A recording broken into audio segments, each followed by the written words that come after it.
Eu tenho aqui em mãos as 10 principais small caps para você investir em 2023. Quer ter acesso a esses nomes? É só se inscrever no Small Caps Master, um evento online, gratuito, com os principais investidores de small caps no Brasil. Dias 22, 23 e 24 de agosto. Você vai receber essas 10 small caps, mais prêmios exclusivos que vamos sortear com os espectadores. É só clicar na tela, fazer sua inscrição e eu te vejo lá no evento. Eu realmente passei a ter uma confiança muito grande de que aquilo poderia ser algo transformacional para o banco. E aí muda também a receptividade, né? Uma coisa é você chegar falando, alguém tem que fazer, o banco tem que fazer. Sim, mas quem, cara pálida? Quem é que vai lá pegar e empunhar essa bandeira? Alguns sócios achavam que eu devia fazer esse negócio fora do banco. Pega um prédio ali na Vila Olímpia, vai lá, faz isso lá, com outra cor, com outro nome, tem nada a ver com o banco. Pô, se me encontrar na rua, cara, não me cumprimenta não, que eu não quero falar com pobre, entendeu? Era um pouco isso. Tem uma distância grande disso para outras estratégias de varejo, como por exemplo o Nubank, 30 milhões de clientes, né? Um sucesso estrondoso, sei lá, 60 milhões de clientes, já perdi a conta. Um sucesso estrondoso, mas o ticket é muito, muito baixo, é R$500, R$1.000. Um cara que tem R$500 na conta, você vende o que para ele? E essa talvez tenha sido a principal razão pela qual o Paulo Guedes e o André Jacuzzi saíram do banco. Eles tinham uma visão de que não queriam ir para o varejo.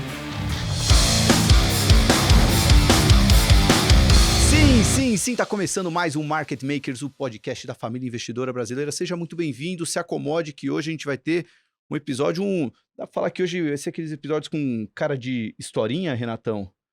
Historinha não, né? Uma baita história, eu acho que vai ser hoje. Mas hoje a gente não vai falar o que é pra comprar, o que é pra vender, Não, se bolsa não. sobe ou cai, a gente já falou muito isso nos últimos episódios.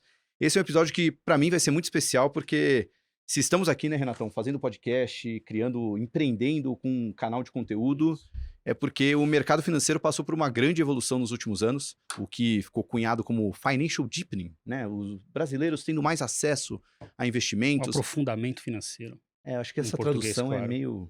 É melhor, o mas- pessoal não gosta de usar muito termo em inglês, mas é o financial deepening, né? Uhum. Mas o fato é que os gestores que antes só falavam com os endinheirados, os grandes investidores, vieram para vamos dizer, para o varejão, falar mais com o público, e a gente, como produtor de conteúdo, se aproveitou bastante disso, né? Tivemos nosso primeiro podcast lá na XP com o Stock Pickers e hoje temos o Market Makers trazendo os grandes nomes do mercado para falar com os investidores comuns. E hoje está aqui na nossa frente Marcelo Flora, que basicamente amplifica esse movimento dentro do BTG Pactual, levando para os investidores pessoa física, né, a informação, o acesso, o conteúdo, os produtos que antes eram só para os grandes investidores. Então, vai ser um episódio bem legal para quem não conhece como funciona, né, a estratégia digital de um grande banco, vai saber hoje.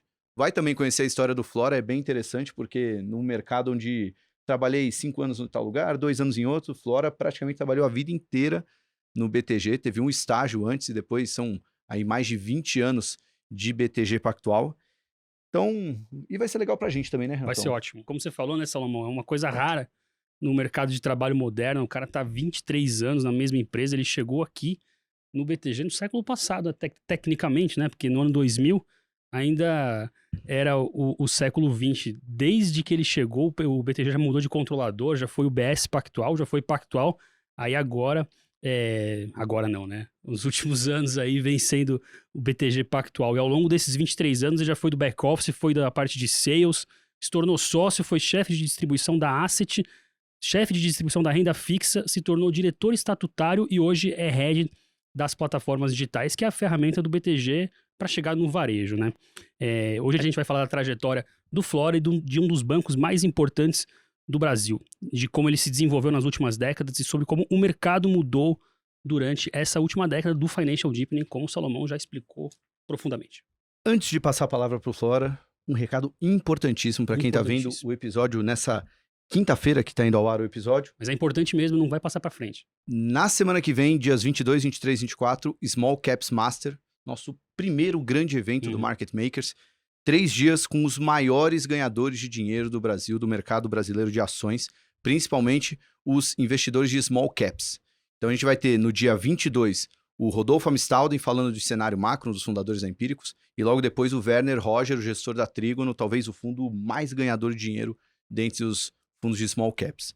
No segundo dia, teremos 2 painéis com 4 gestores. Vai estar o Mazonave, da Tarpon, vai estar o Camilo Marcantônio, da Charles River, vai estar o Gustavo Heilberg, da Rix Capital, e também vai estar, falta um quarto elemento aí, o Rafael Maia, da Organon. São os 4 gestores que estão ali na lista que o Samuel Ponsoni faz ali dos melhores fundos do Brasil, no ranking de 60 meses, eles estão todos lá.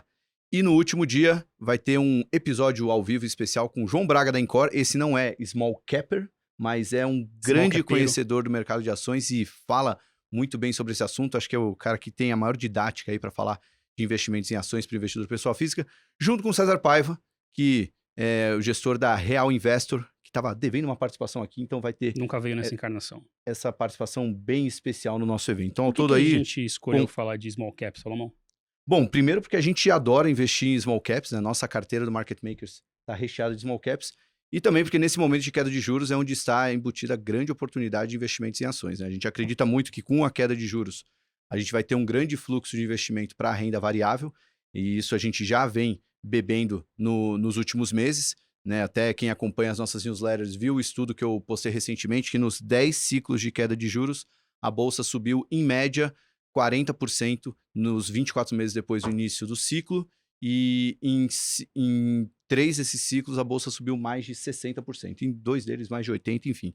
Bolsa sobe geralmente nesse momento, small caps sofrem mais antes dessa grande queda, já aconteceu esse movimento, então a gente acredita que nas small caps são onde estão as grandes oportunidades para investimentos em ações de longo prazo. E por isso a gente vai trazer esses grandes ganhadores de dinheiro para falar com a nossa audiência. Faltou um nome na sua lista. Matheus Soares. Matheus Soares. Aqui ele tá no nosso coração, tá ali, vai falar também das ações da carteira Small Caps, da carteira Market Makers, as 2 Small Caps que ele vai apresentar lá. Enfim, evento muito bom, o link tá na descrição se você tá ouvindo no podcast, tá aí na descrição do episódio, tá no YouTube, se você tá vendo por lá, tá nas nossas redes, você vai encontrar. O evento é 100% gratuito, mas você tem que se inscrever para receber toda a programação, o link de acesso. E aí você vai poder ter 3 dias de muito conhecimento de small caps. E você corre o risco de ganhar uma dessas cervejas que tá aqui na mesa também, né, Salomão? Quem se inscrever no Small Caps Masters pode ganhar um pack das cervejuros, essa cerveja que a gente fez aí com uma brincadeira, né, para celebrar a queda de juros que nós estamos vivendo, que vai ser tão boa para a Bolsa. Você pode ganhar um pack desse, tem cerveja de 9, 10, 11, 12, 13... A gente espera não ter que tomar mais tanto tempo. 13% já vai ficar passado. Mas aí cada corte de juros vai ter uma cerveja nova e vocês também vão ter acesso a gente vai sortear a cerveja, vai sortear assinaturas a Empíricos e no Market Makers e também alguns brindes exclusivos. Mas só para quem se inscrever no nosso link que está aí na descrição.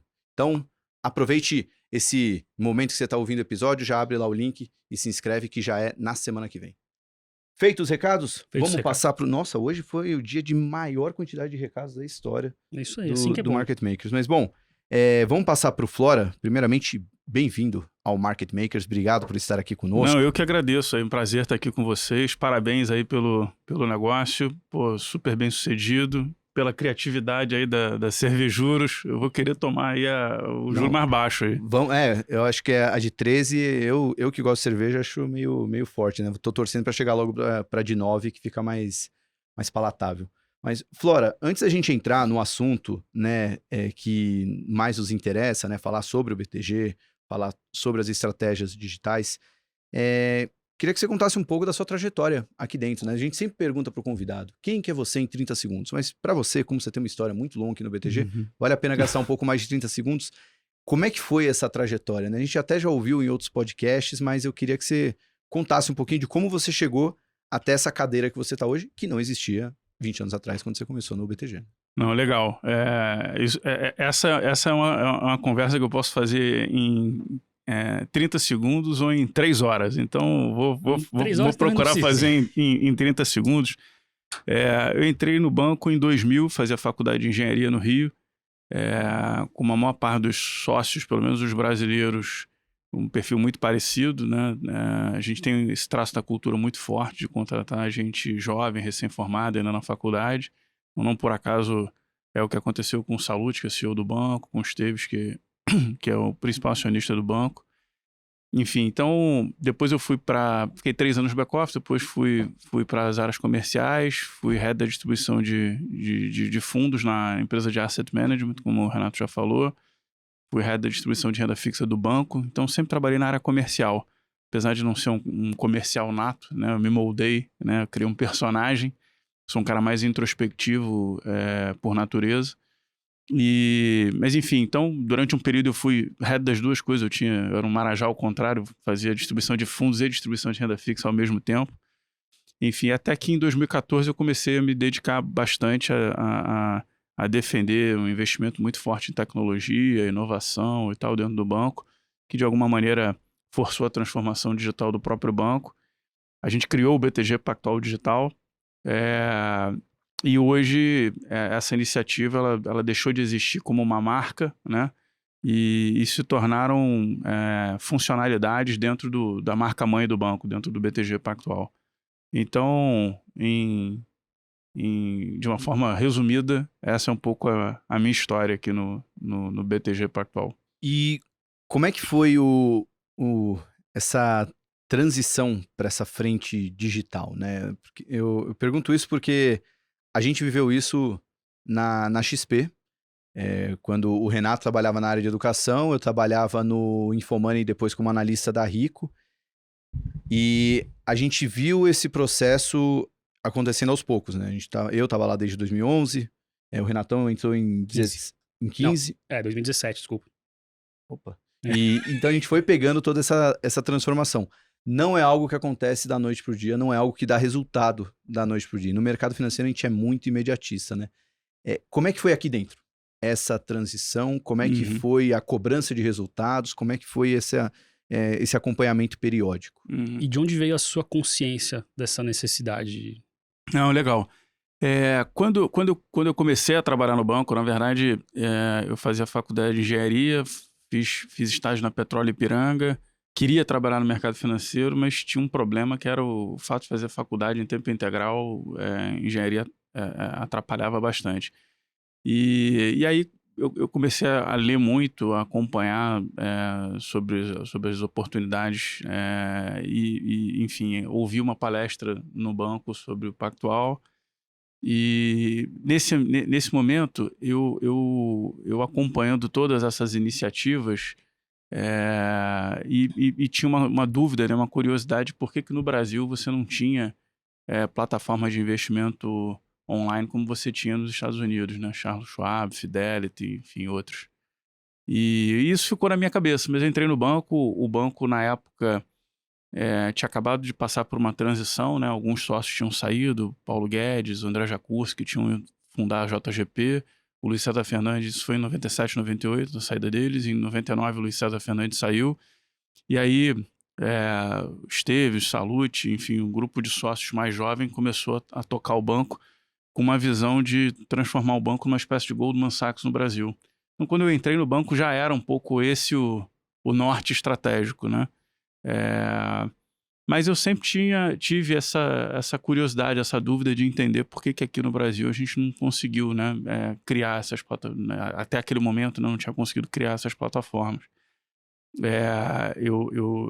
Quando eu entrei no banco, tinha InvestShop, Patagon, enfim, um monte de plataformas de investimento online, mas elas não deram certo, né? Enfim, então eu fiquei com esse negócio na cabeça e aí, bem mais tarde, né, ali por volta de 2007, 2008, eu me aproximei, por exemplo, da Ágora para convencer a Ágora a vender fundos e não só a renda variável. Meio como uma estratégia de fugir da dependência, né, dos canais de distribuição dos grandes bancos, porque o modelo... A Ágora Investimentos, né, que era do... Isso, que foi vendido para o Bradesco. Isso. Porque o modelo de distribuição de produtos financeiros no Brasil, durante muito tempo, nos últimos 50 anos, ele foi muito dependente dos grandes bancos de varejo que construíram uma rede numerosa de agências físicas, né? E o problema disso é que quando você constrói essa rede de distribuição, ela é cara de ser mantida, né? Imagina, você tem 5 mil agências, imagina o operacional, segurança, né? Enfim. Então, o custo de manutenção dessas agências era muito alto. Então, os grandes bancos, eles sempre operaram aqui no Brasil dentro de um modelo de arquitetura fechada. O cara faz um investimento gigantesco numa rede de agências física, e aí depois ele vende só os seus próprios produtos, né? Então, a gente não conseguia chegar com os nossos produtos no varejo.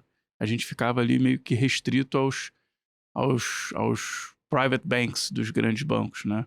Numa dinâmica meio que, pô, eu vou vender o seu produto no private, porque se eu não vender no private, eu vou perder cliente do meu private para o seu private, entendeu? Então a dinâmica era mais ou menos essa. Custava caro essa distribuição, a gente tinha que pagar muito caro por isso.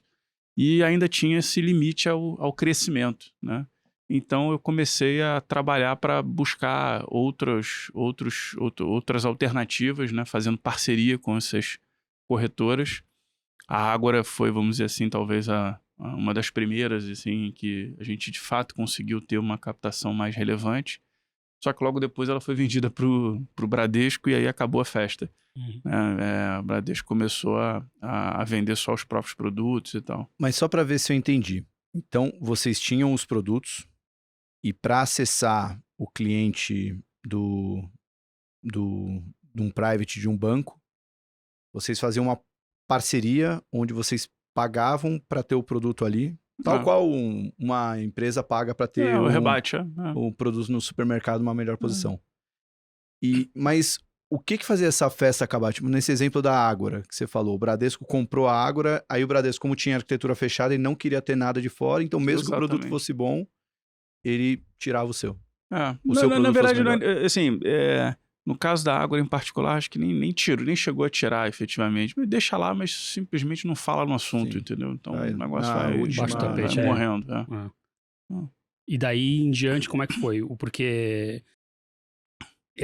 a única vantagem era que o bancão também não queria perder o cliente pro seu private.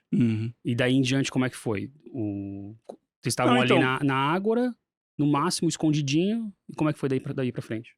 Enfim, aí logo depois começou a aparecer uma série de outras plataformas de investimento, né? Você pega ali 2009, 2010, a Ágora foi vendida em 2008, 840 milhões, aí os fundadores da Ágora fundaram a Orama, já em 2009, 2010.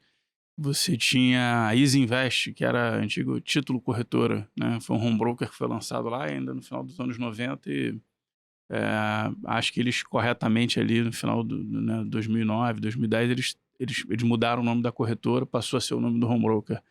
Aí logo depois veio Guide, que era Indusval Corretora. Os nossos ex-sócios da Brasil Plural compraram a Geração Futuro, virou Genial. E a XP apareceu, né, era um ex-agente autônomo, logo depois da venda da Ágora. Acho que a XP viu, pô, tem luz no fim do túnel aí, posso ser o próximo. Enfim, e a gente, o que eu fiz, né, à frente desses mandatos de distribuição de fundos ou distribuição de ativos de renda fixa, foi estabelecer parcerias com todas essas plataformas, porque isso era uma alternativa à dependência do canal de distribuição dos grandes bancos, que, como eu falei, era muito caro de você pagar por essa distribuição, né? E o pior, eu não conseguia crescer de maneira relevante. Então comecei a me aproximar de todas, a gente patrocinou a primeira feira da XP em 2009, não chamava nem Expert ainda, foi um evento na Barra, enfim.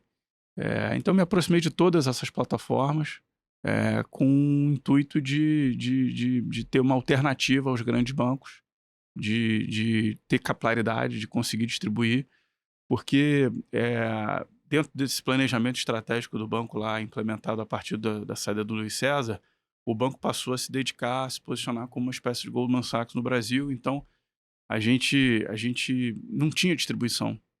A gente sempre se dedicou muito a fazer a originação de produtos, né, coordenação, estruturação de bons produtos, mas a distribuição ela era algo que dentro da nossa visão, né, não faria sentido você montar uma rede de distribuição de agências físicas, né, e tentar concorrer com os grandes bancos, né?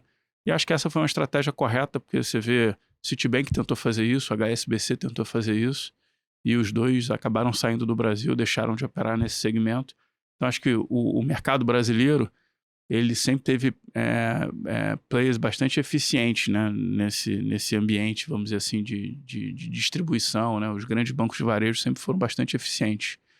Então, o sistema financeiro brasileiro, ele é bastante desenvolvido, né? Quando você compara com países desenvolvidos, inclusive, é curioso, assim, aqui você tem app, tem a acessibilidade, é tudo muito fácil, biometria facial, enfim, são coisas que você vai para grandes centros financeiros internacionais e você não vê esse nível de sofisticação, entendeu?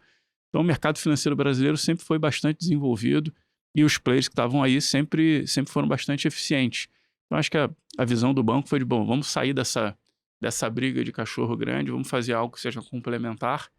E aí a nossa decisão ali no final do 2010, 11, 12, ali, de nos aproximar dessas corretoras foi justamente tentando buscar essa capilaridade, entendeu? Que era complementar a atuação do banco. Então, em vez de criar uma rede de distribuição, você foi atrás de uma que já existia, Isso. sem necessariamente concorrer com ela. Mas vocês não eram vistos como concorrentes? Porque esses bancões, eles têm a própria gestora, eles têm os próprios fundos, como você falou, né? Uhum. Mas eles não viam vocês como concorrentes por quê? Ou eles viam e aceitavam? Como eu falei, eles nos ofereciam nos privates, onde o cliente tem mais poder de barganha e no limite, se você não oferecer o que ele está querendo, ele vai fechar a conta ou ele vai abrir uma conta e vai investir direto. Então começou desse jeito. Eu me lembro que o Citibank, por exemplo, era um banco que já tinha vendido a asset no Brasil, tinha um modelo de arquitetura aberta lá nos Estados Unidos, e aí começou a vender a gente nas agências e tal. Era o único player que nos vendia direto nas agências, entre os grandes bancos. E aí, no caso das corretoras, eu acho que o que começou a acontecer é que as corretoras não tinham suas assets, né? E elas dependiam de bons produtos, né? Que tinham arquitetura aberta, mas as boas assets não queriam, né, perder tempo, porque a captação não era relevante. Então, eu acho que a gente teve uma visão de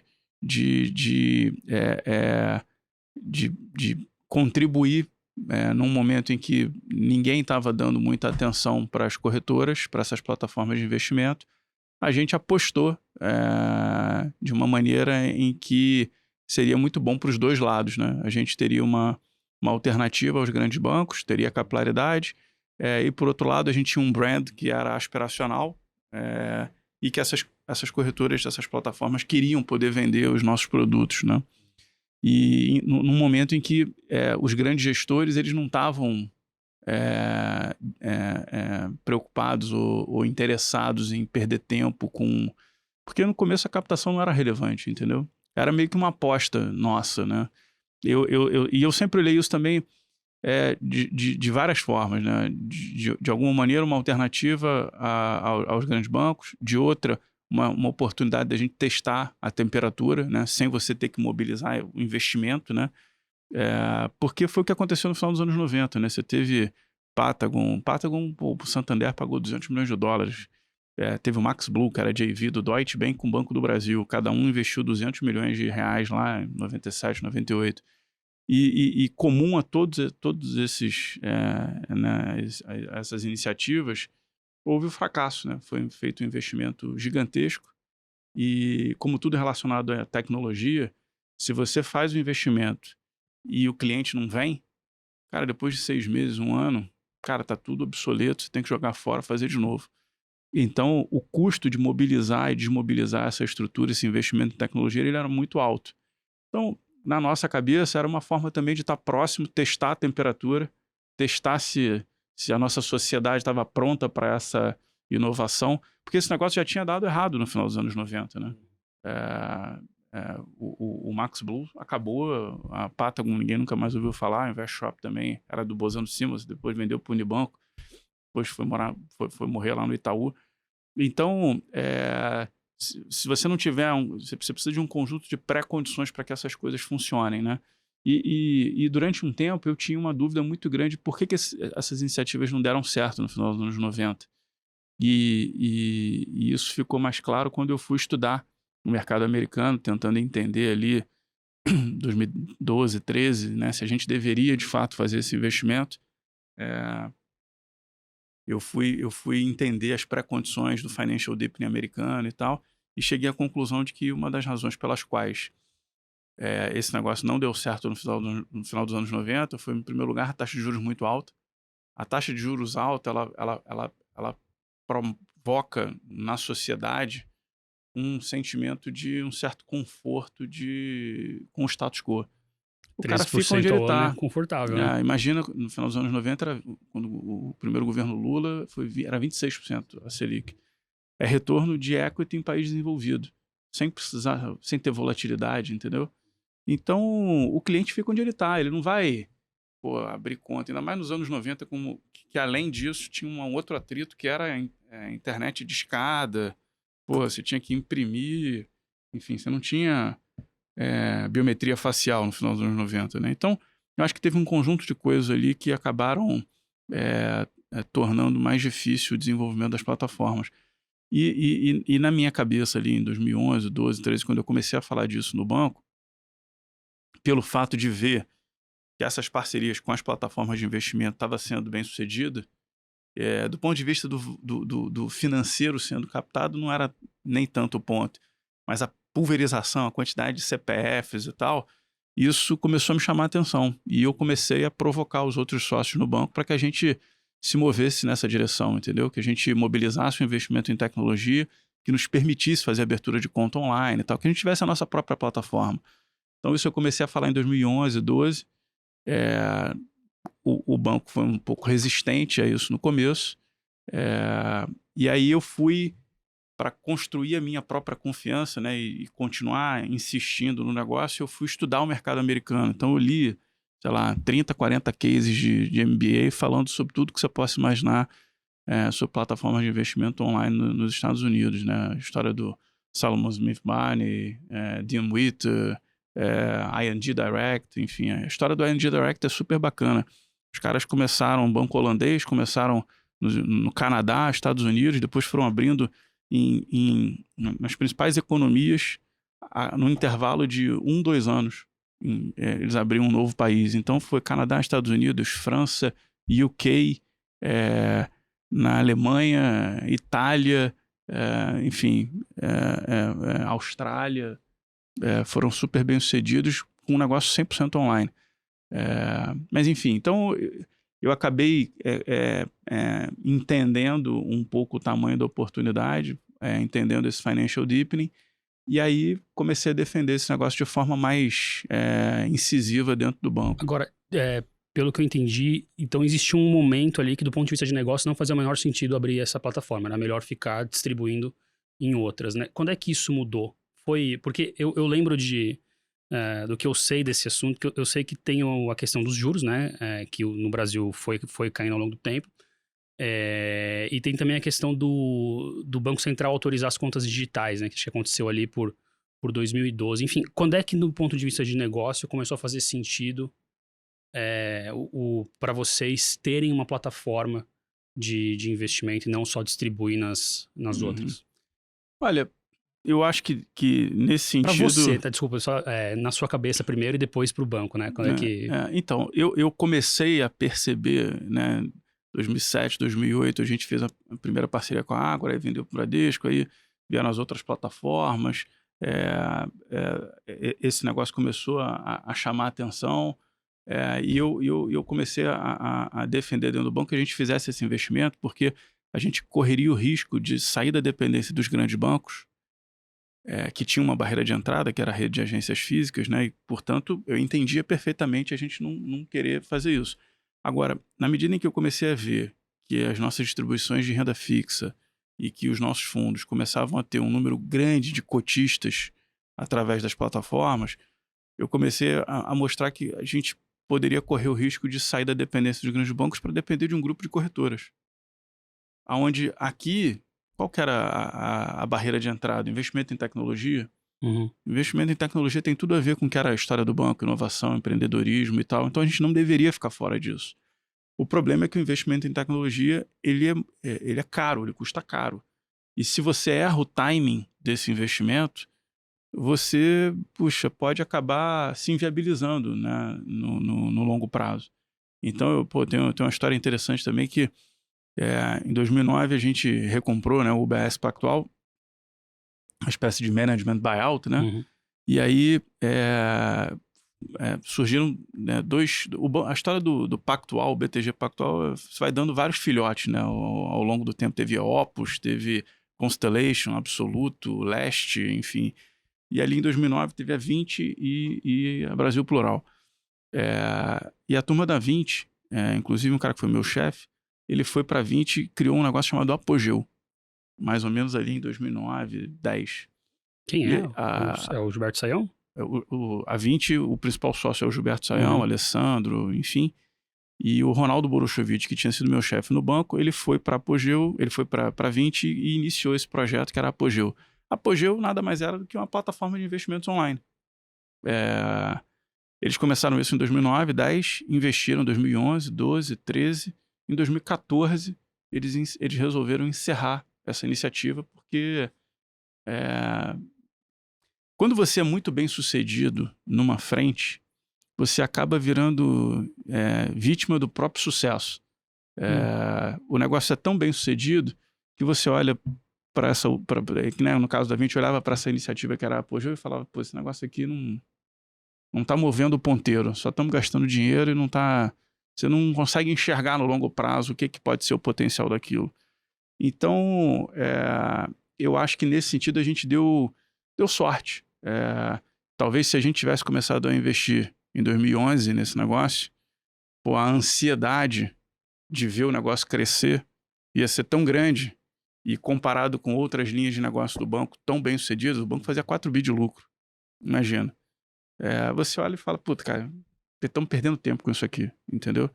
Então, eu acho que acabou que a gente brinca também, quanto mais a gente trabalha, mais sorte a gente tem, né? Então, por um lado, em 2011, 12, né, 13, enquanto a gente estava ali meio que eu tentava falar do tema, mas as pessoas não tinham muito interesse em falar sobre isso. O banco estava vivendo um outro momento também, fazendo muito investimento em private equity e tal, e não queria perder tempo com distração, entendeu? Até que em 2014, eu acho que um conjunto de coisas, né? Eu comecei a de fato me dedicar ao negócio e comecei trouxe para mim vamos dizer assim, a responsabilidade de aprovar o negócio. Eu confesso para vocês que de 2011 até 2014, eu estava ali só cornetando, entendeu? Eu estava ali só o seguinte, cara, alguém tem que fazer aí, entendeu? Mas não sou eu. Eu já estou distribuindo, já tenho 2 empregos e um salário só, já sou um marajá ao contrário, eu já estou tocando a distribuição de renda fixa do banco e a distribuição de fundos na Asset. Em qualquer outro concorrente eram 2 pessoas fazendo isso. Eu ia arrumar um terceiro, então nem dava muito tempo.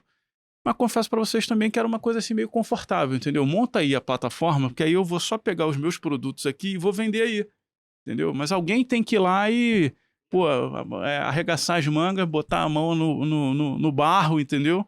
Pô, criar essa plataforma para depois eu poder vender os meus produtos. Era vamos dizer assim, uma posição meio confortável, entendeu?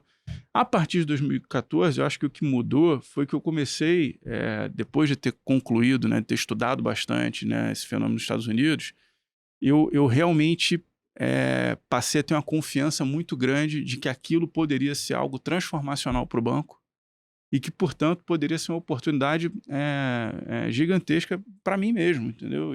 Enfim, e para todos os acionistas do banco, clientes e tal. Então, eu passei a defender de uma forma mais incisiva, entendeu? E aí muda também a receptividade, né? Uma coisa é você chegar falando, alguém tem que fazer, o banco tem que fazer. Sim, mas quem, cara pálida? Quem é que vai lá pegar e empunhar essa bandeira?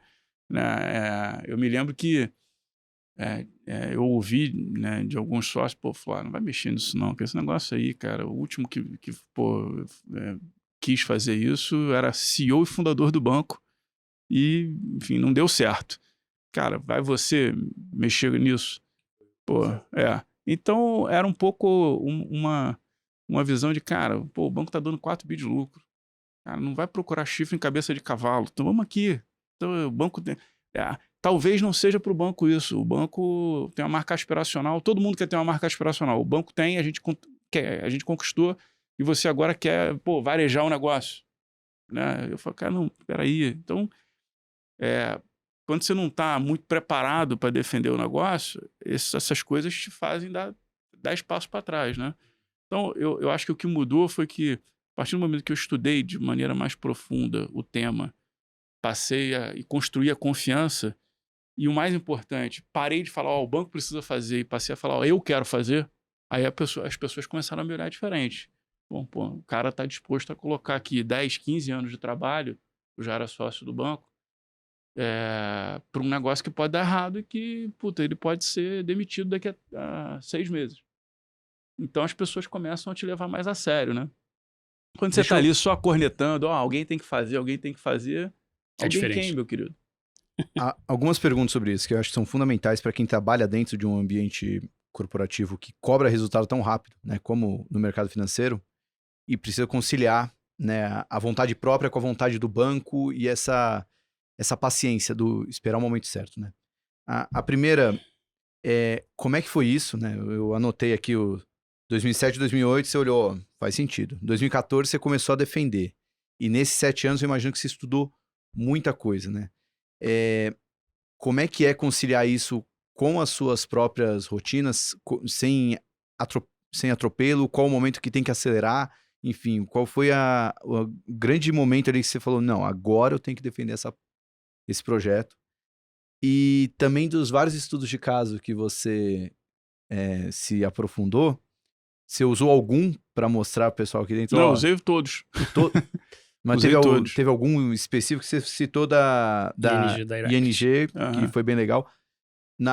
Até depois do IPO da XP, muita gente lá fora, né, chama da Charlie Schwab brasileira, né, que acho que também foi um que você citou. Teve algum outro que, assim, é muito emblemático?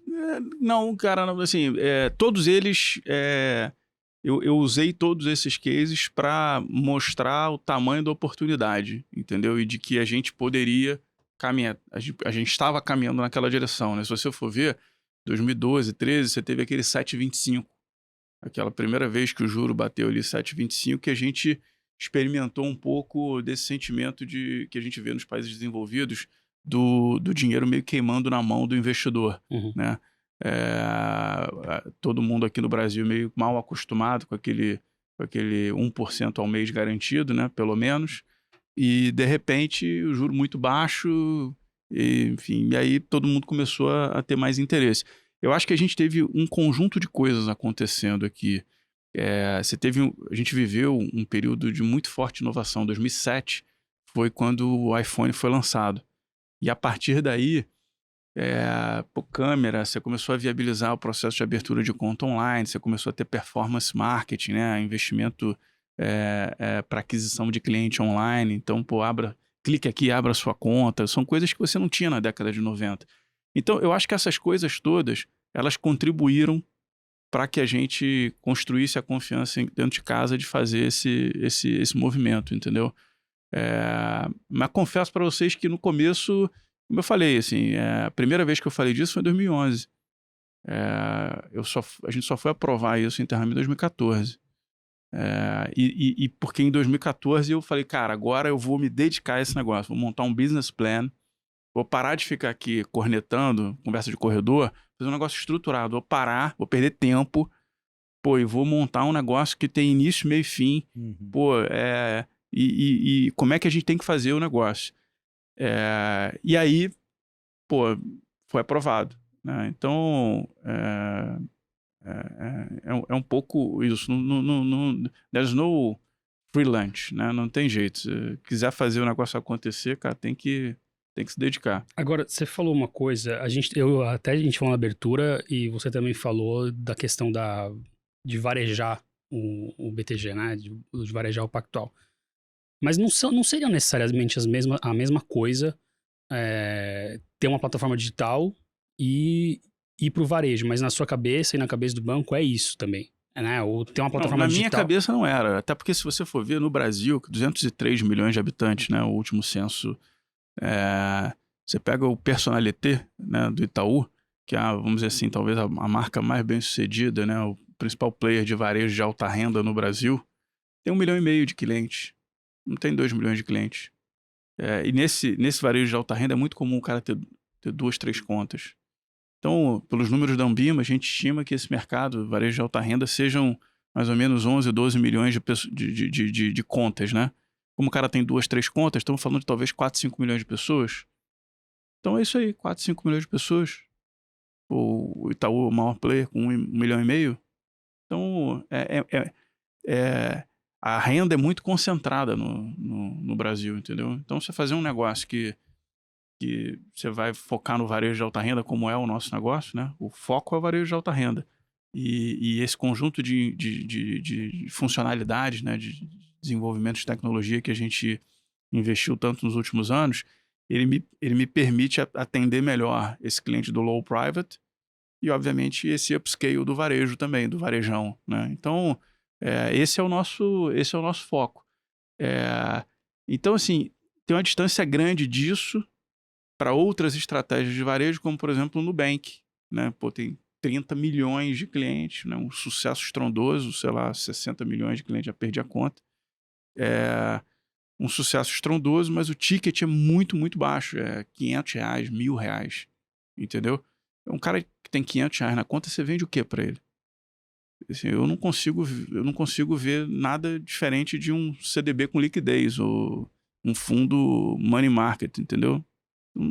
Que não faz sentido de você falar numa plataforma de investimentos online como a nossa, com 200 gestores, mais de 1.000 fundos, entre outros tipos de investimento, para um cliente que tem R$500, R$1.000 na conta. Então, assim, eu não tenho nada contra. Enquanto a gente está conversando aqui, tem um monte de gente baixando o app, abrindo conta e custo zero, não tem problema. Mas, obviamente, que esse negócio ele é mais voltado para aquele cliente ali que tem 30 mil, 50 mil, 100 mil reais para investir, entendeu? Ele vai investir muito melhor através da nossa plataforma do que num banco de varejo, entendeu? Uhum. Você falou também, o Salomão citou, né, a questão, o Luiz César, né? Ele já esteve aqui com a gente, já 2 vezes. Episódio emblemático. Episódio muito legal. Você falou que a primeira tentativa de varejo foi com ele. Conta essa história, como é que aconteceu ali? Porque acho que essa história ele não contou, né? Na verdade, eu entrei no banco logo depois que ele saiu. Ele saiu acho que em dezembro de 99, eu entrei logo no comecinho de 2000.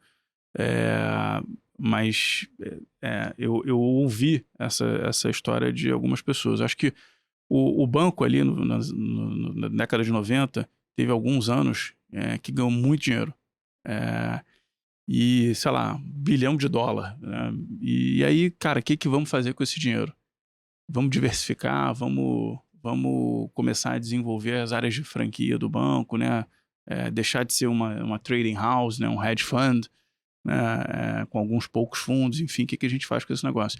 E o Luiz César, como ele tinha uma experiência de varejo, né? Ele veio do Bradesco, fez a carreira dele no Bradesco, né? Antes de ir lá para o Garantia, né?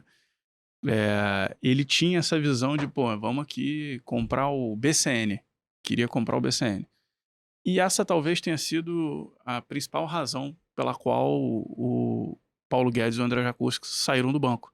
Eles tinham uma visão de que não queriam ir para o varejo, né? Muito por conta de ver que o varejo no Brasil era bem representado pelos players que estavam lá, né? Pelos grandes bancos e tal. Então, com a saída de 2 dos 3 fundadores, né? Porque Pactual é P de Paulo Guedes, A de André Jacuzzi e C de César, do Luiz César Fernandes, né? Uhum. Teve um quarto sócio, que acho que foi o Renato Bronfman, mas enfim, ele entrou logo um pouquinho depois.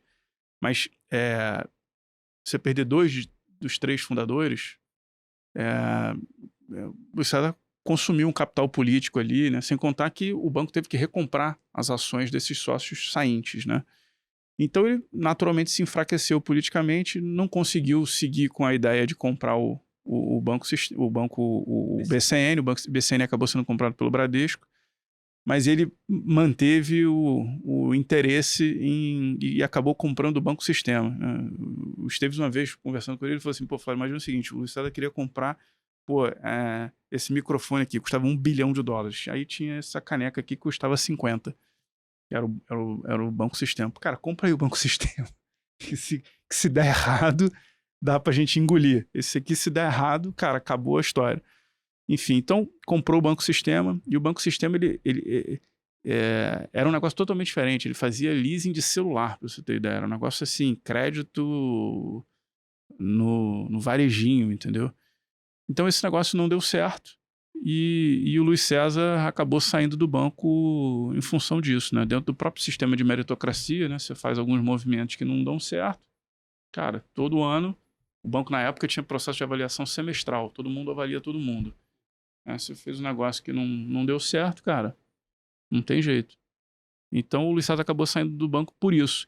E a partir daí é que, como eu já falei, veio um grupo de sócios mais jovens, liderado pelo Esteves, enfim, Salute, e focando em se posicionar como uma espécie de Goldman Sachs no Brasil, né? Não vamos ser nem um banco de varejo, rede de agências, nada disso, e nem vamos ser uma gestora com alguns poucos fundos. Vamos ter investment bank, asset management, a franquia forte de fusões e aquisições, de mercado de capitais, né? Fazendo IPOs e tal. Que foi a história que o banco trilhou e foi super bem sucedido, levou a venda para o UBS, que foi também, né, 3 bilhões de dólares. Então, eu acho que o nosso sucesso nessa atuação como um full-fledged investment bank acabou nos distanciando dessa história da plataforma de investimento e tal, porque, como eu falei, você vira vítima do próprio sucesso. Você é tão bem sucedido, para que eu vou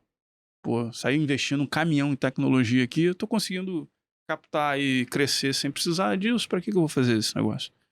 Então, a história é um pouco essa, assim, de Luiz César e...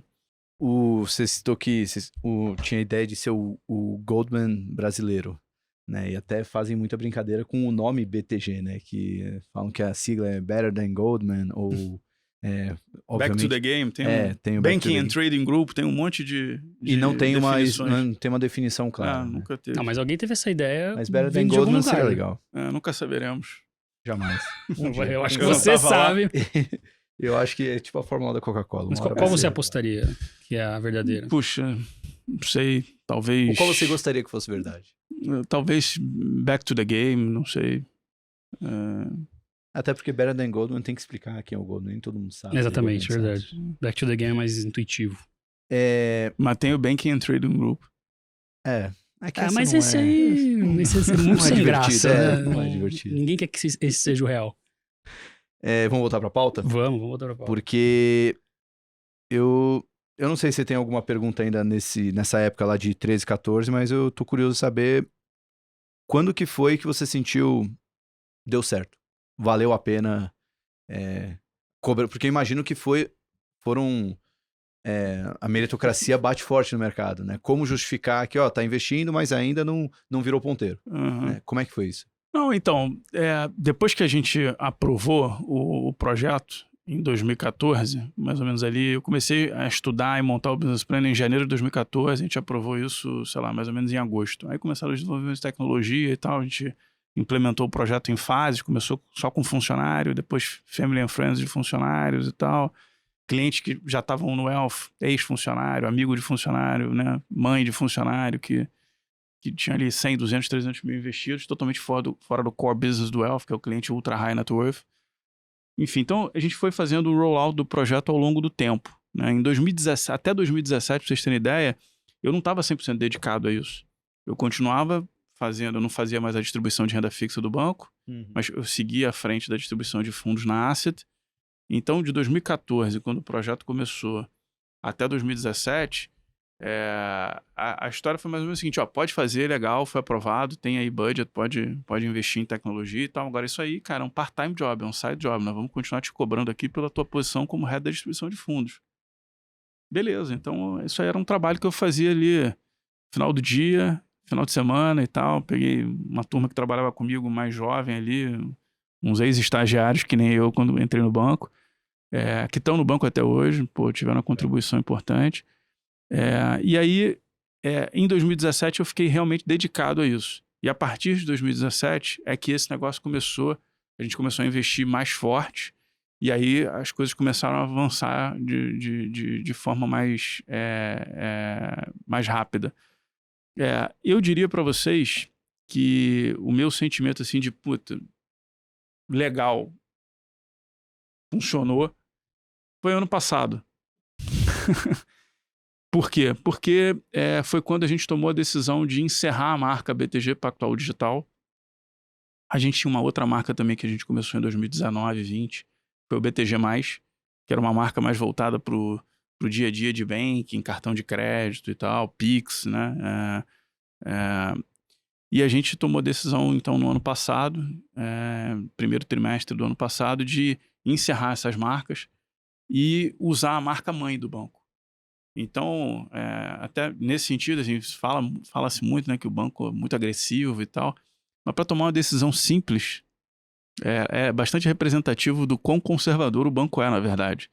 A gente começou esse negócio lá em 2014 e o BTG Pactual Digital ele nasceu de uma certa preocupação e um conservadorismo dos sócios do banco de, pô, cara, esse negócio pode ser que não dê certo. Tinha uma grande dúvida de, pô, será que a gente vai conseguir manter o mesmo nível de excelência, de atendimento, de qualidade nesse negócio que a gente tem na marca mãe do banco? Então, alguns sócios achavam que eu devia fazer esse negócio fora do banco. Pô, faz com outra cor. Pega um prédio ali na Vila Olímpia, vai lá, faz isso lá, com outra cor, com outro nome, não tem nada a ver com o banco. Pô, se me encontrar na rua, cara, não me cumprimenta não, que eu não quero falar com pobre, entendeu? Era um pouco isso. E a minha visão era exatamente o oposto. Eu achava que o grande valor estava em usar esse aspiracional do banco. O fato da gente ser o maior banco de investimento do Brasil, ser reconhecido por isso, de ter feito investimentos bem-sucedidos, né? Então, eu queria usar isso em nosso favor. Porque, senão, seria mais uma marca, meio sem alma, entendeu? Então, a estratégia meio de empresa de telefonia, né? Eu lancei uma marca que não... E a gente está vivendo o mundo do storytelling, né? Por que eu abriria a mão de contar uma história bacana, a história do banco, pô, que tem muita autoridade nesse ambiente de investimentos? Por que abrir mão disso? Isso era uma vantagem competitiva, era um diferencial competitivo. Então, mas existia uma preocupação do banco de não deixar. Então, eu queria botar só um abra sua conta no site do banco. E os sócios, cara, de jeito nenhum. Pô. E dessa divergência nasceu uma alternativa que foi, pô, beleza, BTG Pactual Digital. E aí, cara, era um outro site, porque o normal seria ter BTG Pactual /digital, né? Dentro da arquitetura do site do banco. Não, BTG Pactual Digital era um site totalmente Foi apartado. fruto de uma resistência dos sócios. E eu brinco até que é o seguinte, feito de uma maneira que, cara, que se der errado, a gente mata isso aqui, demite o Flora e seguimos a vida. Nunca aconteceu esse negócio. Então, era um pouco isso. Então, por que eu falo que eu fico feliz de ver o banco encerrar a marca? Porque, na verdade, eu nunca tive essa vaidade, né, de querer, né, ter a marca para mim, a minha marca, né, o spin-offar do banco, enfim. Ao longo do tempo, várias pessoas falam, pô, seria muito melhor fazer um spin-off, fazer um IPO e tal. Talvez até tivesse sido um caminho. Mas eu sempre achei que a grande vantagem, a grande oportunidade que a gente tinha, e a gente seria tão mais bem-sucedido, quanto mais colado no banco eu tivesse, quanto mais sinérgico ao banco esse negócio fosse. Né? Então, eu fico feliz de ver que no ano passado os sócios do banco, de forma natural e consensual, cara, legal. Pô, se tornou algo natural. Não precisa do digital, tá confuso. É BTG Pactual, BTG Pactual Digital, BTG+, cliente que é de um, não é de outro. Pô, esse investimento em tecnologia é do banco. A gente investiu muito dinheiro ao longo desse período aí, vários bilhões de reais para construir essa infraestrutura de tecnologia e sistemas e tal. Isso é um ativo do banco. Então, pô, o cliente BTG Pactual ele vai ter acesso a tudo isso, que é o que existe hoje, né? Então, você tem lá o app de banking, tem um app de investimentos, enfim. Esse investimento em tecnologia ele também não termina nunca, né? Você tem que estar o tempo inteiro evoluindo. Então... O Flora, você falou da mudança do mercado e do BTG nesse movimento todo, né? Agora, como é que você vê o cliente como é que o cliente mudou nesse financial deepening, assim? Porque hoje ainda acontece muito, né? Mas antigamente era muito mais comum o cliente deixar dinheiro em fundo ruim, pagando taxa de 4% no bancão e tá satisfeito. Hoje, eu acredito que não seja mais assim. Como é que o cliente dessas plataformas digitais e do BTG, ele é hoje em relação ao que ele era ali, quando esse movimento começou? Eu acho que tem uma parcela da nossa sociedade que já acordou para a educação financeira e já usa plataformas de investimento e tal, é um pouco mais maduro na utilização das plataformas, das diversas opções de investimento, e o cara, ele é crítico, se não performa bem, ele resgata, enfim, ele questiona e tal.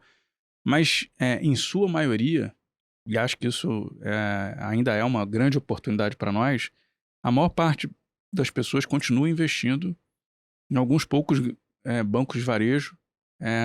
Esses bancos ainda continuam com um modelo de arquitetura fechada, entendeu? Você chega em alguns bancos de varejo hoje, o cara ainda oferece só fundo dele. Ele oferece só CDB, LCA, LCI dele, né? Então, eu acho que ainda tem muito... a gente já caminhou bastante. Acho que uma outra forma de ver isso também é o número de Independent Financial Advisors, né? De agentes autônomos que agora viraram assessores, né? A nova nomenclatura. Lá em 2013, 14, eram 3 ou 4 mil agentes autônomos no Brasil. Hoje já são mais de 20 mil. Então, mas quando você compara com o mercado americano, que são, sei lá, 800 mil Independent Financial Advisors, pô, normalmente, quando você compara o mercado americano com o brasileiro, uma relação de 1 para 10. Então, deveria ter aqui, sei lá, 50, 80 mil agentes autônomos no Brasil. Tem mão de obra para isso, né? As instituições financeiras no Brasil hoje empregam mais de 500 mil profissionais certificados, com algum tipo de certificação. Então, são agentes autônomos ou assessores de investimento independentes em potencial. E essa é a principal formação de agentes autônomos nos últimos anos, são bancários, gerentes de banco que viraram independentes. Eu acho que esse movimento ele ainda tem muito para acontecer. Acho que a gente viveu agora um período de aumento de taxa de juros que foi muito forte, de 2 para quase 14. E isso acaba provocando um pushback nesse movimento de migração da riqueza das famílias brasileiras saindo dos grandes bancos para plataformas de investimento como a nossa, ou gerentes de banco virando assessores independentes. Mas eu acho que isso não muda o estrutural, entendeu? Eu acho que, primeiro, porque o juro está alto e a gente tem poucas coisas que são consenso, né? Principalmente na política aqui no Brasil, tanta rivalidade, né? Direita, esquerda. Todo mundo concorda que o juro está alto. Pô, fantástico. Então, daqui só para baixo, né? A dúvida agora vai ser se o juro para por volta de 9, 8,5, 8. Acho que abaixo de 8 ninguém também acredita muito nisso, né? Mas o juro de equilíbrio, eu não sou a melhor pessoa para falar disso, Mansueto, mas acho que ali entre 8 e 9 parece fazer sentido. E eu acho que a gente ainda não experimentou aqui no Brasil algo que pode ser igualmente transformacional como foi o juro de 2%, né, que promoveu aquela enxurrada de gente indo de CPFs na B3, né, todo mundo em casa. Acho que a pandemia também teve uma contribuição, né? Todo mundo em casa meio sem ter o que fazer, então todo mundo virou trader, né? Todo mundo fazendo day trade. Mas aquilo não é sustentável. Nem o juro a 2% e nem aquele monte de gente em casa na pandemia achando que virou trader. Eu acho que a gente ainda não viveu aqui no Brasil um período um pouco mais longo de tempo com um juro relativamente estável. Isso eu acho que tem uma consequência para os nossos negócios aqui, para o interesse, para o que vocês fazem, para o que a gente faz, para a educação financeira, que é ainda mais poderoso do que o próprio juro a 2%. Uhum. Entendeu? Porque o juro a 2% ele é tão bom, que dura pouco. E aí depois você tem a ressaca do juro a 2%, que foi o que a gente viveu aí. Do 2 ao 13,75, a marcação a mercado vai machucando. Qualquer carteira que tenha sido construída sob uma ótica de relação risco-retorno, né? Que você tente otimizar o risco para ter o melhor retorno. Quando o juro sai de 2 para 13,75, essa carteira sofre. ela sofre em relação a uma carteira que está ali largada no CDI.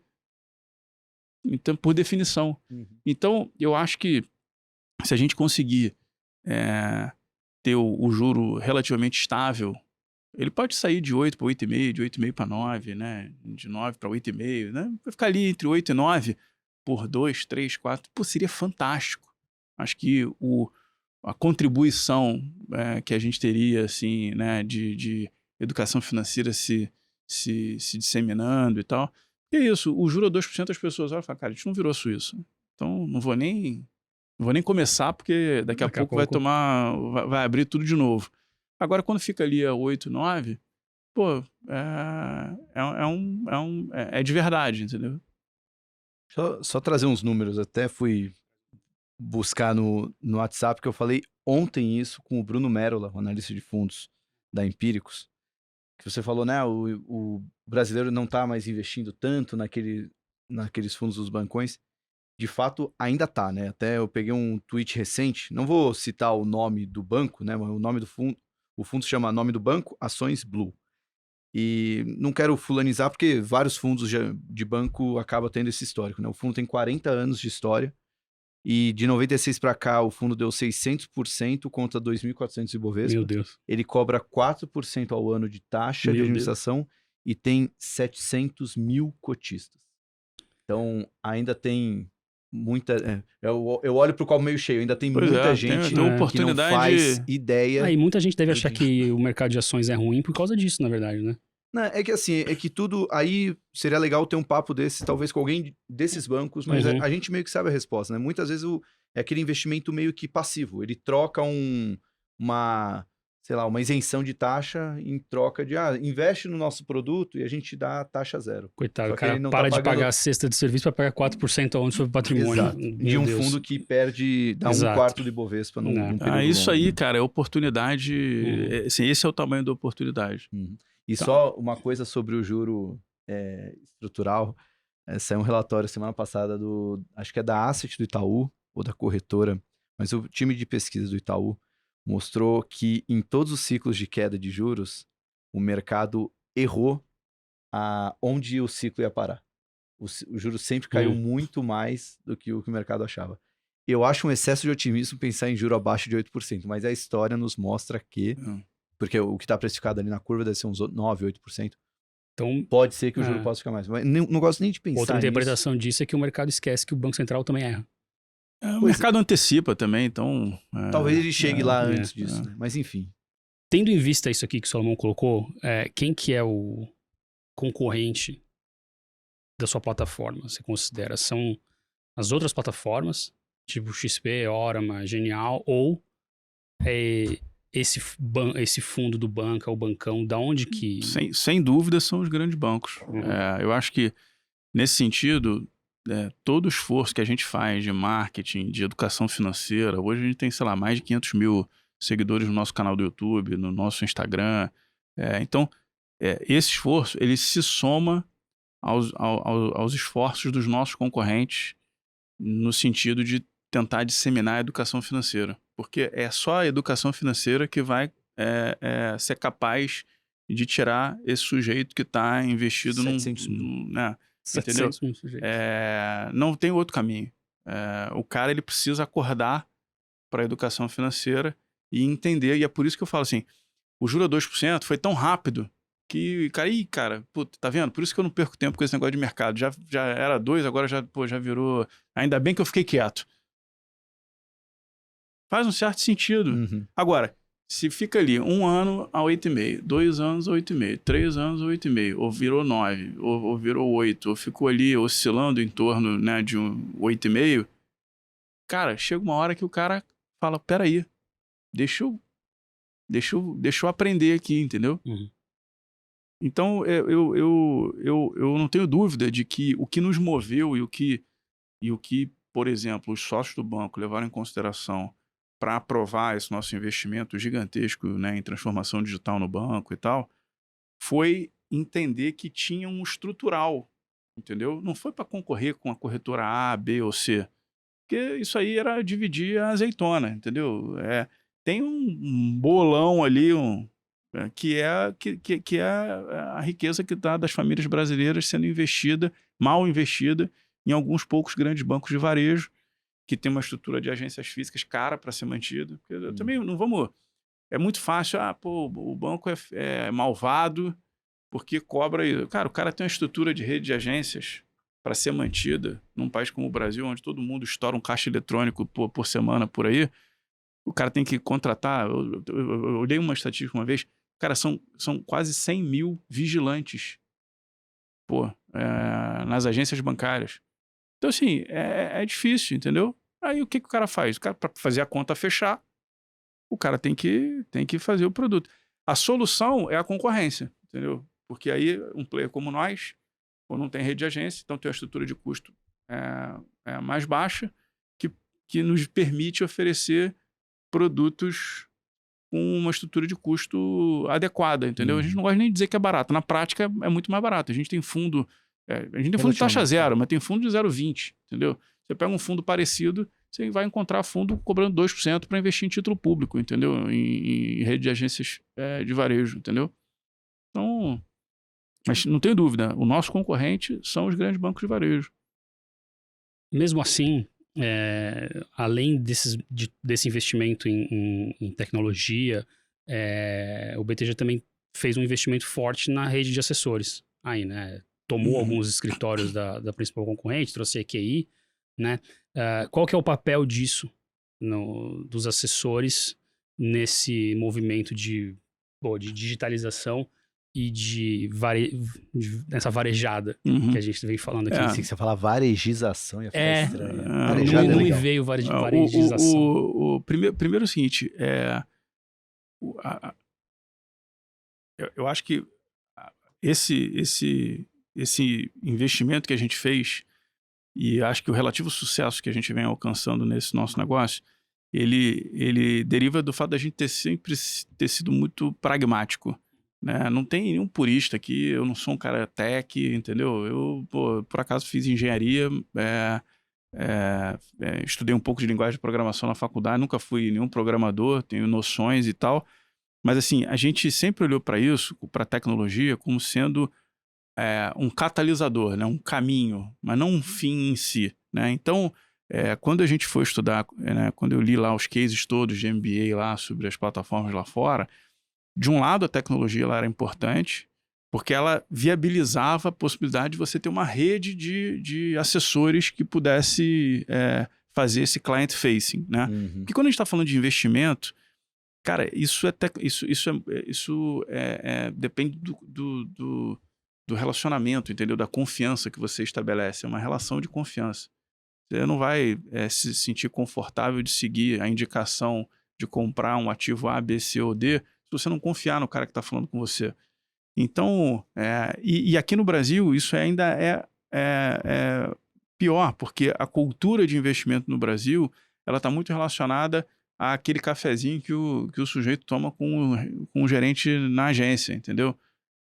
O cara vai lá, bota um paletó bacana e tal, hoje eu vou ver o meu portfólio, um portfólio de fundos todos do mesmo banco. E aí ele toma um cafezinho e ele descobre que aquele cafezinho é um cafezinho mais caro que ele já tomou na vida dele. Então, assim, a gente percebeu e a gente nunca quis ser purista, entendeu? Não, vou ser tech, vou fazer um negócio low touch aqui, robô advisor e tal. A gente nunca se deixou levar por esses modismos, por essas narrativas, entendeu? A gente sempre foi muito pragmático. Cara, vamos fazer um investimento em tecnologia, mas vamos usar a tecnologia para viabilizar que o cliente venha através de um parceiro independente. E quando você olha para a história de Fidelity, de Charles Schwab, de Morgan Stanley, Dean Witter, o papel desse Independent Financial Advisor ele é fundamental. E a gente... É claro que hoje é mais fácil falar, né? Mas ali em 2008, 2009, quando começaram a surgir os primeiros robô advisors, o Wealthfront, Betterment, né? Será que, né? Já me perguntaram várias vezes, você acha que o robô advisor vai acabar com um assessor de investimento? Eu, por acaso, nunca acreditei nisso. Mas eu vivi momentos em que eu tive a dúvida, entendeu? E eu, ao longo do tempo, fui construindo a confiança de que, na verdade, se você for parar para pensar, qual que é o melhor portfólio? É aquele que é montado por longo prazo, porque é aquele que vai render mais, né? É simples, o livro-texto está aí, a teoria, né, ela é fácil. O problema é você conseguir manter os seus nervos sob controle, especialmente nos momentos de paura no mercado, né? de muita volatilidade. Então, esse é um trabalho que é muito difícil de um robô advisor fazer, né? Imagina, janeiro de 2020, a bolsa estava 120 mil pontos. Aí em março, caiu para 60 mil. O robô? Tu vai conversar com o robô? O robô, meu amigo, não vai funcionar, entendeu? Tem que ser um ser humano, e tem que ser um ser humano que tenha conquistado a sua confiança. Uhum. Entendeu? E isso é até uma brincadeira que eu faço. Assim. Às vezes, imagina o seguinte, pô, um cliente que tem 2 carteiras na mesma plataforma, ele tem 2 assessores diferentes. Pô, começou em janeiro de 2020, 120 mil pontos, aí veio para 60 mil pontos. Um assessor vira para ele, pô, conhece o cara há muito tempo, tem conforto, e fala, pô, tá na hora de você dobrar a sua posição em ações. O outro não tem tanto relacionamento contigo assim, tá meio com medo de perder a carteira, né? Fala, cara, zera porque pode cair mais. Quando você chega no final do ano, você tem 2 carteiras na mesma plataforma, a única diferença é o assessor. Um construiu um relacionamento de longo prazo contigo, conquistou sua confiança e por conta disso conseguiu te convencer a no momento de maior risco, vamos dizer assim, né? Aumentar a exposição em ações. Vai colher os frutos depois. O cara que não conseguiu construir essa relação de confiança, ele não vai se sentir confortável de fazer isso, logo vai tomar menos risco, logo vai ter uma performance pior. Porque ele se motiva por não quero perder o cliente, né? Isso. E acaba tendo a decisão de... Não é a decisão certa, a recomendação certa a fazer. É isso aí. Bem interessante. Porque é muito... Leva tempo, né? Isso em qualquer profissão que exige uma relação interpessoal, né? Seja um assessor, seja um advogado, seja um terapeuta, não vai ser de bate-pronto que o pessoal vai te entender completamente. O papel do assessor de investimento, ele é parecido com o do psicólogo. O papel dele é dar conforto ao cliente para manter a estratégia que foi traçada inicialmente. Você manteve a estratégia, pô, o que acontece se cair? Se cair, a gente compra mais. Se subir, a gente vende. Essa é a estratégia, ex ante. O problema é na hora que a bolsa está caindo de 120 para 60 mil, que o 80 deu vontade de comprar, o 70 deu vontade de comprar. Quantas pessoas passam por isso, né? Pô, 120, 90 o cara comprou. Pô, aí caiu para 85 ele comprou. No 80 ele comprou. No 70 ele comprou. Quando chegou a 60... Ele queria comprar, mas ele já não tinha mais dinheiro. Já gastou tudo, entendeu? Foi a história da... Não, todo mundo perguntava, pô, você comprou bolsa a 60 mil? Eu falei, lógico que não. Por quê? Não, porque eu já tinha comprado tudo a 80, já ainda vi sangrar um pouco mais. Exato. Então, assim, é difícil. Então antes do ping-pong, bom, BTG fez agora 40 anos, você com 23 anos de casa, conseguiu intraempreender dentro do banco, né? Acho que é uma coisa que é muito louvável, porque é difícil fazer isso dentro do ambiente que exige resultados rápidos no mercado financeiro. Tem o conforto o banco tá indo bem, por que vai querer inventar outra coisa, né? Usar, como é que foi? Procurar chifre em cabeça de cavalo, né? Agora a área deu certo, tanto que até não existe nem mais a identidade, já está incorporado. Fomos abraçados pelo banco inteiro. Está incorporado ali no DNA do banco, já virou ali faz parte do organismo. Daqui para frente, o que se espera de evolução nessa frente digital? A gente já entendeu que, sim, os juros talvez seja o maior professor aí do mercado, né? Quanto mais baixo os juros, maior a necessidade de aprender. Já vimos a importância dos assessores, mas também é um modelo que está aí em evolução. Enfim, o que você, Marcelo Flora, vê daqui para frente? Eu acho que a gente foi super bem sucedidos em nos estabelecer como uma plataforma de investimentos online, surfando um pouco do aspiracional da marca e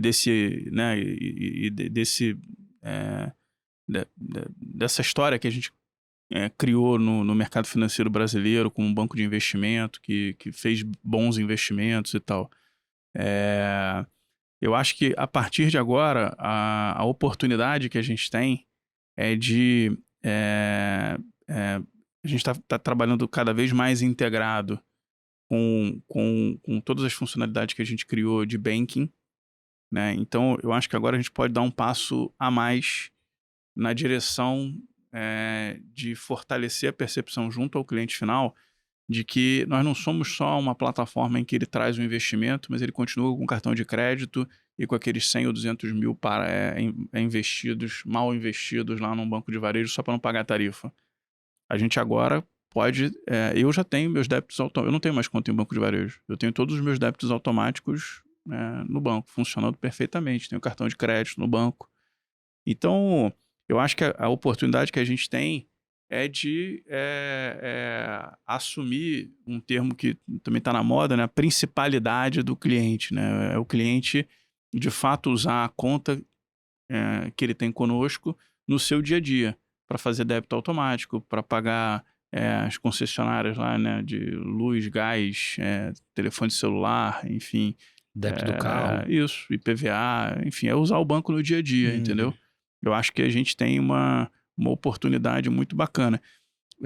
Focando, obviamente, na classe A e B, né? A marca BT como grupo, o que a gente tem procurado fazer, né, é usar a marca BTG Pactual com foco naquele cliente investidor ou que tenha potencial para investir, classe A e B, portanto, e o Banco Pan focando na classe C, D e E.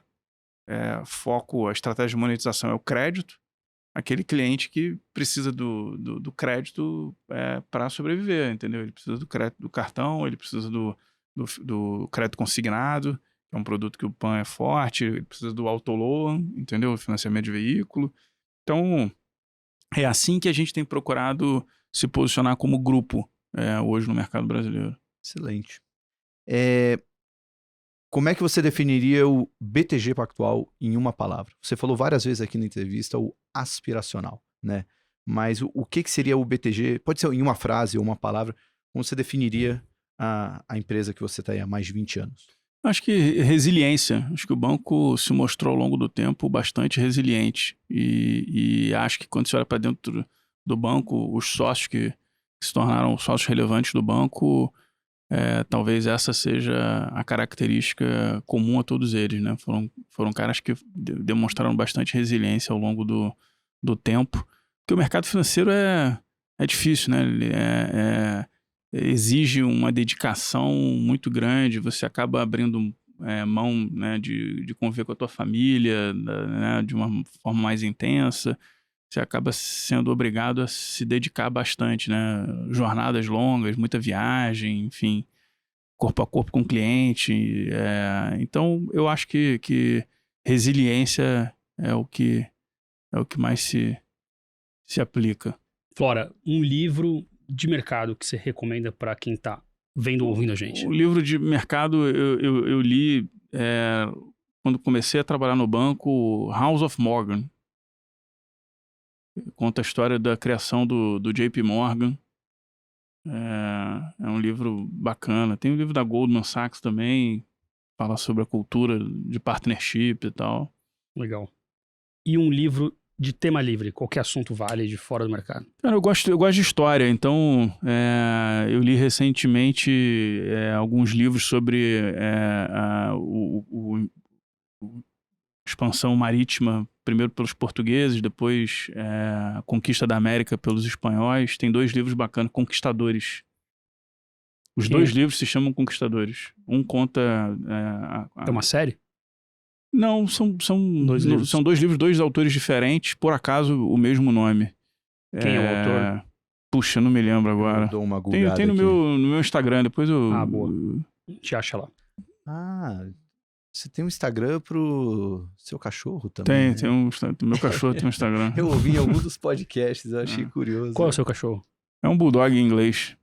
E qual é o Instagram mesmo? Bulldog Leonardo. Quem quiser seguir o Instagram. Tá meio parado, né? Parado igual a ele, né? Eu chego em casa, ele não faz o papel básico de cachorro. Um cachorro, ele te recebe na porta. Aquela festinha. Ele late e tal. Não espere o cachorro, cara, eu chego em casa, ele fica onde ele tá.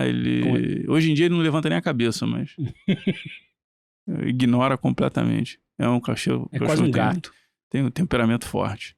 E um livro pra não ler? Um livro que você desrecomenda? Eu não gosto... Eu não leio muito... Eu gosto de ler coisas reais. Uhum. Acho que tem tanta história. Eu gosto de ler sobre história, sobre coisas reais.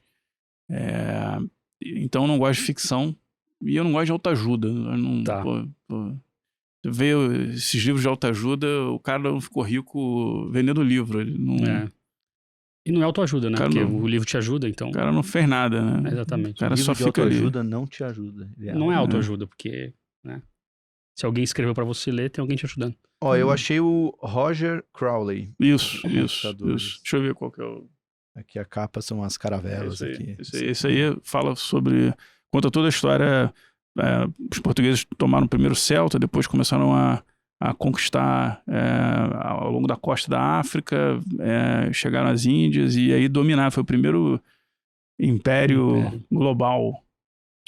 E aí depois eu li sobre a colonização da América pelos espanhóis, que também é uma história fantástica, né? Um grupo de poucas pessoas dominou povos muito mais numerosos, né? Os astecas, os incas, enfim. Legal. Uma música e por quê? Cara, eu gosto de Elvis Presley. Always on my mind. Always on my mind. Elvis não tinha ainda, hein, Salomão? Na nossa lista. Não. Na nossa playlist. Aqui. E um convidado que você gostaria de ver aqui, contando a história pra gente? Um convidado... Não sei se já teve aqui. Cuidado com o que você vai falar, porque a gente gosta de pedir ajuda. Quando você sugere um nome, a gente fala, opa. A gente vai falar, manda um zap pra ele. Disclaimer, né? Uhum. Puxa, não sei. O Paulo Guedes já teve aqui com vocês? Ainda não. André Jacurski? O André... não, nessa encarnação ainda não. O André... Uma boa. Já veio do Pactual, já veio o C, falta o A e o P. Exatamente. Né? Pode até ver se alguma das coisas que eu falei aqui é verdade ou não. Vamos tirar essa dúvida. Vamos fazer esse fact-checking aí. Até você falou do Ronaldo. Ronaldo Boruchovic. A gente há um tempão. Legal. Desde Infomoney já tinha muito papo com o Ronaldo. Foi meu chefe no banco. O WhatsApp do Paulo Guedes aí. O WhatsApp do Paulo Guedes eu não tenho, mas tenho de quem tem. Sabe quem tem. A gente também é o famoso... Sempre tem o amigo do amigo, né? Tá, mas tá anotado aqui. Mais alguma pergunta ping-pong? Não, eu Podemos não tenho. encerrar, então, Podemos esse encerrar. papo super especial com Marcelo Flora. Espero que você tenha gostado. A gente gostou muito, pelo menos falo por mim, Renatão. Adorei que também. Tem um caminho nesse lado do digital que há muito a ser explorado. E não à toa a gente meio que largou nossas funções anteriores para se dedicar muito a isso. Vocês têm uma contribuição importante nesse processo de educação financeira, né? Acho que esse trabalho que vocês fazem aqui, ele é importante, ele contribui muito para que as pessoas acordem, né? E comecem a olhar seus investimentos, né? Então, parabéns aí pelo trabalho de vocês. Obrigado, mas obrigado. Uma ressalva a isso, que eu já ouvi de alguns gestores. A maneira como isso tem que ser feita tem que tomar muito cuidado, porque tem muito gestor que se sente culpado por, às vezes, trazer um excesso de otimismo ou um excesso de pessimismo. Como tem muita gente que ouve, acaba sendo levado por isso, né? Então, acho que um pouco de teoria do Uncle Ben, né? Teoria do quê? Uncle Ben, do tio do Homem-Aranha, né? Grandes poderes traz uma grande responsabilidade. Né? Quanto mais gente estiver te ouvindo, mais cuidado você tem que ter. Mas todo mundo é adulto, né?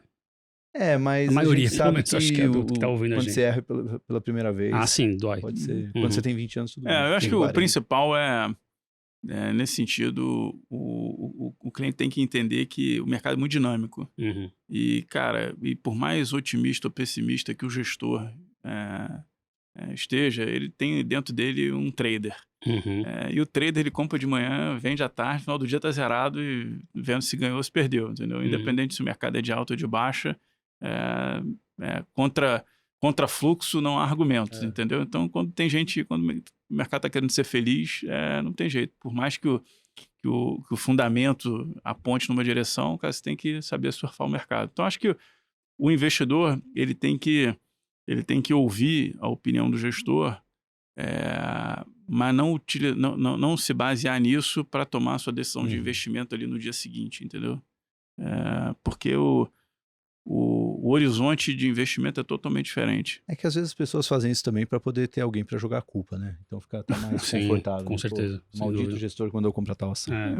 Mas no final do dia é só investir no fundo do cara lá e tá tudo certo, né? Exatamente. Bom, agradecer demais, Marcelo Flora. Obrigado por ter vindo ao Market Makers e as portas estão sempre abertas para você. Prazerzão para mim. Obrigado.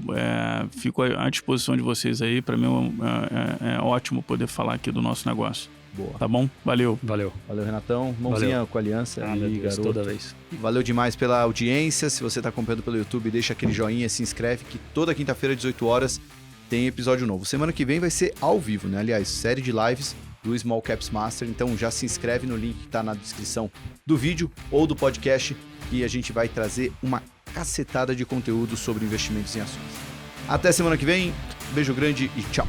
O Market Makers é um podcast no qual convidados debatem sobre teses de investimentos e macroeconomia. As teses e assuntos debatidos têm como objetivo único fomentar a educação financeira por meio do compartilhamento de opiniões e experiências de especialistas da área. Por isso, não devem ser encarados como recomendação de investimentos aos seus ouvintes. Para receber recomendações oficiais dos nossos analistas, acesse a comunidade Market Makers, que é o canal onde disponibilizamos relatórios de análise e nossa carteira recomendada de ações. Clica no link que está na descrição desse episódio para saber como participar.